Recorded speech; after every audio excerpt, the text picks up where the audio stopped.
Hello and welcome. I'm Ramesh Ramachandran and this is Voice of the Global South, your weekly guide to everything that's happening in Latin America and the Caribbean, Africa, Asia and Oceania.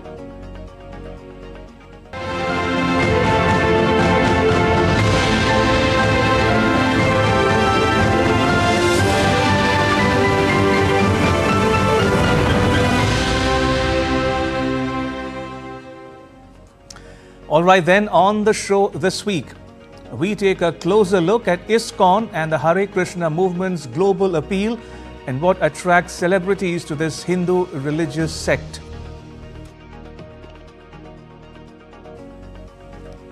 One by one, Xi Jinping's trusted lieutenants and aides are falling like nine pins. They've all been sacked for corruption. Clearly, all's not well with China's military.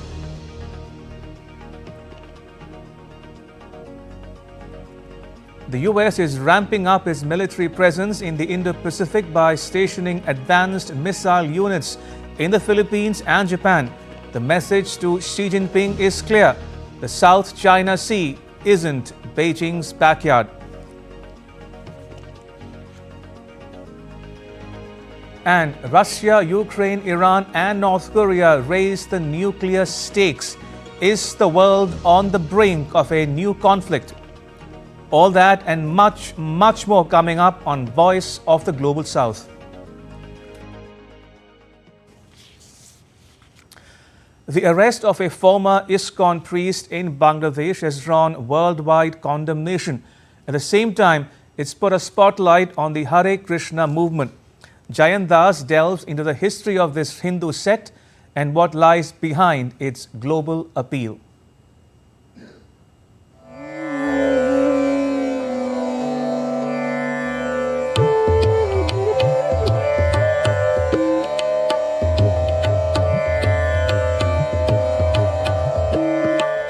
Ask any foreigner and there's hardly anyone who isn't familiar with or has heard of the Hindu god Krishna.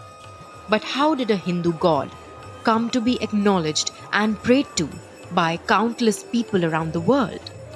It is thanks partly to the Hare Krishna movement. Founded by Swami Prabhupada in 1966 at New York City in the US, the International Society for Krishna Consciousness, or ISKCON, as it is popularly known as, is a Hindu religious organization working to spread the holy name of Lord Krishna and teaching the lesson of self-realization through the Bhagavad Gita. Starting out as a lecture or a chanting, the movement soon took the world by storm, with many ISKCON temples being built in all corners of the globe. Today, ISKCON has become the moniker for the Hare Krishna movement. The Hare Krishna movement has been picked up by many popular and inspiring personalities. George Harrison, from the famous English rock band The Beatles, embraced the movement in 1969. Many of his songs are a straight inspiration from the teachings of the movement. Steve Jobs also shared his connection with the movement when he mentioned that as a student he used to go to the Hare Krishna temple in the US city of Portland to eat his meals. India's Prime Minister Narendra Modi contributed to promoting the legacy of ISKCON when he unveiled the world's largest Bhagavad Gita, a Hindu scripture, at ISKCON, New Delhi in 2019.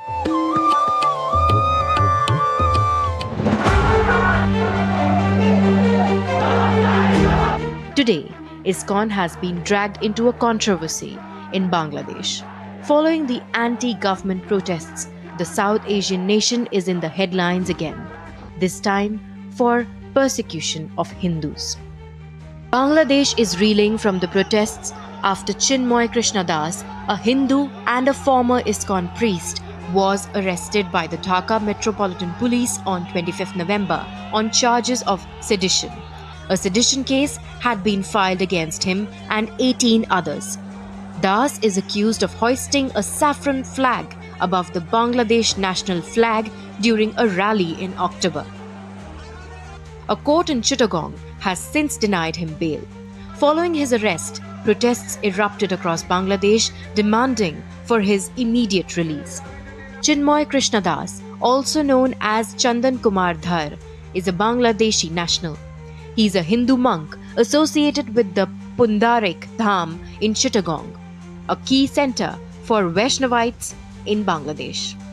He is also the spokesperson for the Bangladesh Sanmilita Sanatani Jagran Jyote, a Hindu organization working for the rights of the Hindu minority in Bangladesh. He was a member of ISKCON till recently when he was expelled. Chinmoy Krishnadas has been a vocal advocate of the rights and welfare of the Hindu minority in Bangladesh. He gained widespread attention for his protests and rallies throughout Bangladesh. In another development, a petition was filed in the Bangladesh High Court calling for a ban on ISKCON in the country. The legal notice termed the organization a radical organization involved in activities that threaten national security and stir up communal unrest. The petition holds the protests related to Das's arrest as being responsible for the alleged murder of an advocate, Saiful Islam Alif. But the High Court has refused to ban ISKCON's activities in Bangladesh after reviewing government response on the issue. India has been closely following the developments in the issue, with India's External Affairs Minister Dr. S. Jaishankar having a meeting with India's Prime Minister Narendra Modi on Thursday. In his briefing at the Parliament, Jaishankar assured that Indian government has shared concerns regarding the incident with Bangladesh. He also called on Bangladesh's Muhammad Yunus-led interim government to ensure the safety of Hindus.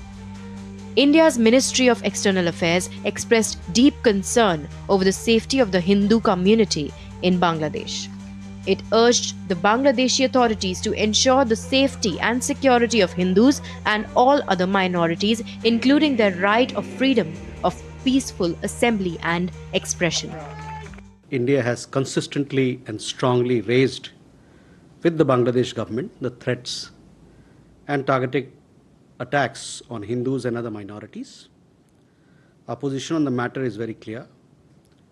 The interim government must live up to its responsibility of protecting all minorities. A group of 68 retired Indian judges and bureaucrats have written a letter to Prime Minister Narendra Modi urging him to intervene in the matter of the arrest of Chinmoy Krishnadas. Many people, including the ousted Bangladesh Prime Minister Sheikh Hasina, have backed Chinmoy Krishnadas. She has called for Das's immediate release and called on the Bangladesh government to protect religious and ethnic minorities in Bangladesh. A British lawmaker, Bob Blackman, condemned the attacks on Hindus in Bangladesh and the imprisonment of Chinmoy Krishnadas. He posted a message on X about how concerned he was by the attempt to rule that ISKCON should be banned in Bangladesh. He said that freedom of religion must be preserved globally. A US singer, Marie Milbin, said that the imprisonment of Chinmoy Krishnadas and the continued attacks against Hindus and other minorities by extremists in Bangladesh must be addressed by world leaders. She said that we must preserve religious freedom and the safety of all people of faith globally. Hindus account for 8% of the 170 million population of Bangladesh. They have faced more than 200 attacks in the 50-odd districts of the country since the fall of Sheikh Hasina's government on 5th August. The arrest of Chinmoy Krishnadas has once again focused the world's attention on the safety of Hindus in Bangladesh. With inputs from Jayant Das, DD India. First, it was his hand-picked Foreign Minister Chingang. Then it was Defence Minister General Li Shangfu, a protege of his childhood friend. And now it is close aide Admiral Miao Hua. One by one, Xi Jinping's trusted lieutenants and aides are falling like ninepins. They've all been sacked for corruption. Admiral Miao, seen here visiting North Korea in 2019, is the latest Chinese government official to be sacked by President Xi Jinping. His fall from grace is all the more shocking because it was Xi himself who had promoted him in 2015 and made him the youngest serving admiral in the Chinese Navy. That's not all. All's well in the higher echelons of the Chinese government can be had from the fact that in the last 1 year alone, 20 military personnel have been removed. Now, Chinese Defense Ministry spokesperson Wu Qian says the Chinese Communist Party has decided to suspend Admiral Miao from duty pending an investigation for quote-unquote serious breach of discipline.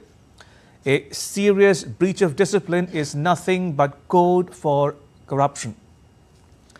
Admiral Miao was no ordinary officer. He was heading the Political Work Department of China's Central Military Commission, which oversees party ideology and personnel changes. It's the apex body of China's military leadership, and Xi Jinping chairs it. So a Central Military Commission membership meant that Admiral Miao had direct access to Xi Jinping. The 69-year-old admiral spent years doing party work in the southeastern coastal province of Fujian. But his career took off after Xi came to power in 2012. His time in Fujian overlapped with Xi's years there, first as a party official and later as the governor of the province between 1999 and 2002. The admiral was last seen in public on 7th October when he attended the 70th anniversary celebration of a state-run paramilitary organization in Xinjiang. Admiral Miao is the second Central Military Commission member to be removed from office since the current lineup took office in 2022. The first was former Defense Minister General Li Shangfu, who was sacked in October 2023. Both General Li and his predecessor General Wei Fengyi were expelled from the party in June this year for quote-unquote serious violations of discipline. Now, according to a media report, these sackings have left the 7-member Central Military Commission with a rare double vacancy and only 2 serving members apart from Xi and the 2 vice chairpersons. It's something that's not been seen in decades. Admiral Miao's sacking comes close on the heels of a report published by the Financial Times newspaper of the UK that China's current Defense Minister, Admiral Dong Jun, is being investigated for alleged corruption. Admiral Dong was appointed by Xi Jinping. Christopher Johnson, a former analyst with US spy agency CIA, tells Financial Times that these developments raise concerns about how Xi is picking his defense ministers. Johnson says, and I quote him here, Xi bucked tradition in 2018 by naming Wei from the PLA rocket forces to the post instead of an army general. With Dong, a Navy man, Xi's military personnel dons assured him that the vetting was airtight after a 4-month search. So Xi is left to wonder what corner of the PLA is not corrupt. All of which raises even more questions. For instance, is corruption eroding China's combat readiness? Is Xi Jinping really rooting out corruption or purging his political rivals? Joel Wuthnow, a senior research fellow at National Defense University in the US, tells AFP news agency that it has to be a huge distraction for Xi as he presses his military to be ready for a war with Taiwan by 2027. Meanwhile, Defense Minister Admiral Dong Jun's case is getting curiouser and curiouser. Chinese Defense Ministry spokesperson Wu Qian says the minister remains in his position and that the Financial Times report is a quote-unquote fabrication. A former Navy chief, Admiral Dong, was last seen outside China on 21st November when he delivered a speech at the ASEAN Defense Ministers meeting in Lao PDR's capital, Vientiane. He declined to meet his U.S. counterpart, General Lloyd Austin, on the margins of that meeting, citing U.S. actions over Taiwan. But he did hold talks with the defense ministers of India, New Zealand and Malaysia. In fact, it was the first meeting between India's Defense Minister Rajnath Singh and Admiral Dong after India and China agreed in October to end a 4-year-long military standoff. It was also the first such meeting after Prime Minister Narendra Modi and Xi Jinping met on the sidelines of the BRICS summit in Russia. Admiral Dong's predecessor, General Li, himself was sacked 7 months into the job for allegedly taking bribes. Now, General Li's predecessor, General Wei, was defense minister for 5 years prior to that until he was accused of similar charges and placed under investigation for quote-unquote seriously violating political and organizational discipline by helping others gain improper benefits in personnel arrangements. Now, both General Li and General Wei have since been expelled from the Communist Party of China for corruption. Interestingly, both Li and Wei were associated with China's rocket force. General Wei used to head it, whereas General Li headed a department that developed weapons, including missiles. Incidentally, many more personnel from the rocket force have been sacked. The rocket force chief, General Li Yuchao, was sacked in July 2023, along with his chief of staff, General Sun Jinming. Both were expelled from the party and investigated for corruption. Also sacked were General Li Yuchao's deputy, General Liu Guangbin, and a former deputy, Lieutenant General Zhang Zhenzhong. 3 other officials were removed from their posts at state-owned missile defense organizations in December 2023. Neil Thomas, a fellow at the New York City headquartered Asia Society, says the rot in China's military remains even deeper than previously suspected. And Heather Williams from the Washington, D.C. based Center for Strategic and International Studies says corruption in the Chinese military rightly should raise questions about its ability to achieve military objectives and reach the great rejuvenation envisioned by Xi Jinping. Little wonder then that a recent statement issued by China's Central Military Commission reads that senior party committees and senior cadres of the army must take the lead in respecting, studying, obeying, and applying the law. It's not exactly smooth sailing for China in the contested waters of the Indo-Pacific. China's maritime neighbors are no longer willing to take it lying down. They're resorting to tit for tat or taking preemptive steps to call China's bluff, sometimes on their own or at times in tandem with a treaty ally such as the US. The message couldn't be clearer. The South China Sea isn't China's backyard. Ayushi Ahuja reports.